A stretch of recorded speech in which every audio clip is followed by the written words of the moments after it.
borrow. Sell your TV to attend my church program, Pastor Agochukwu tells followers. A Port Harcourt-based pastor, Gospel Agochukwu, of the Shekinah Area Gospel Ministry International, has asked followers to start saving money to borrow or sell their television in order to attend his program. Agochukwu claimed that those who could not raise money for transport to attend his church program were under a strong attack. He expressed surprise that some persons living in the country were complaining of transport money to Port Harcourt when there would be free accommodation, feeding, and registration. In a post via his verified Facebook page on Wednesday, Agochukwu claimed a fellow pastor would be attending his church program from the United States and wondered why his followers in Nigeria would be complaining about money for transportation. He wrote, "Who has bewitched this generation of ministers? Who has put great men in the womb of destiny under strong manipulation?" Wow. Reverend Dr. Chidi Okorafor actually is currently in the USA for a ministers' conference and will be flying from there straight to Port Harcourt for this one-time life encounter with me. One-time life encounter with him. Wow. You that are in Nigeria complaining of transport money to Port Harcourt when there's free accommodation, free feeding, and free registration, you are under a strong attack. If transport is your problem in attending this program, I advise you to start saving, borrow, or sell a television. How can you be watching television when you haven't sharpened your vision yet? And I think this is where pastors and Christianity always get disrespected and you keep asking questions like, wait, where do you even get this kind of thinking from in the first place?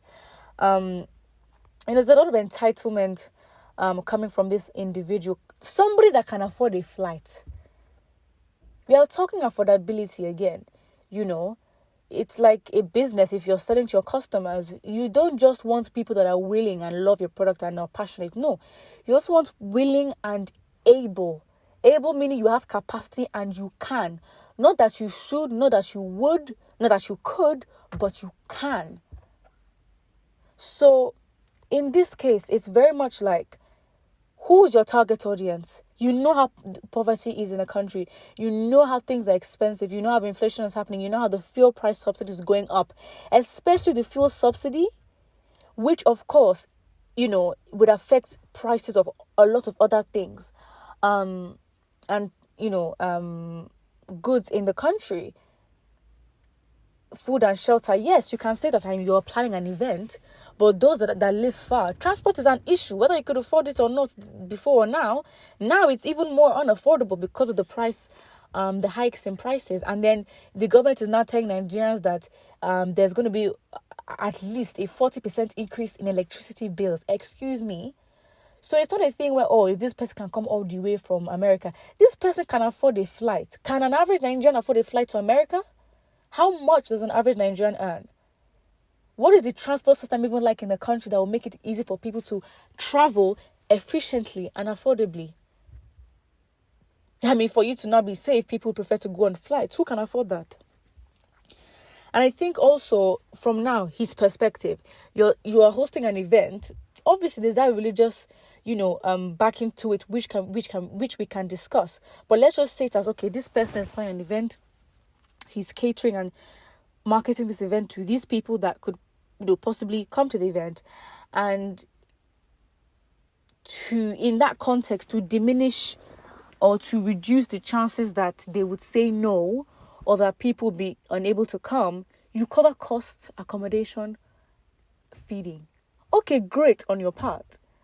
And in that way, you are also expecting that since you've covered all these costs, transport is the only thing they would have to do, and yet people aren't coming. Fair enough.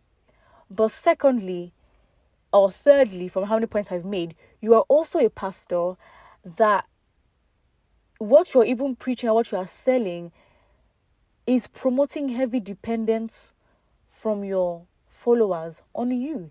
They'll be so dependent on you, and it's the audacity to then mention a one-time life encounter. Excuse me. If you're a pastor, who are they coming to meet? You or Jesus? Because it seems like it just doesn't seem what's happening. It just doesn't seem it just doesn't seem to make sense. So he's very entitled, and I can understand his perspective, and I can understand this perspective of the people and the circumstances that would basically mean that people may not turn up. But because he's a pastor as well, there's also a way for you to act and speak. But it's Nigeria, please. This does not make sense. Oga pastorpreneur, your time has passed. Why not lead by example? Sell your TV, electronics, and even your cars to liberate members from poverty. Poverty is the real issue here. If you're a real pastor and you cared about the people and the poverty that's going on, you'd engage in charity. All the offerings that you are doing, you would, provide food every Sunday. At least you can guarantee that people in your area will eat free breakfast and lunch, at least, if you're a pastor and you really care. If you're out here making schools, creating schools, you make sure to give education. You make sure to create jobs. Because you made a school, because you have a charity event. That's how you do it. And that's why it's like you can definitely tell that this pastor is not moving in a line where he's thinking of, liberating the people. The poverty is a big issue, and with poverty becomes a mindset, and he's taking advantage of that mindset because his reality as a pastor is different. The audacity. Put what you think in the comment section below, and don't forget to like and subscribe.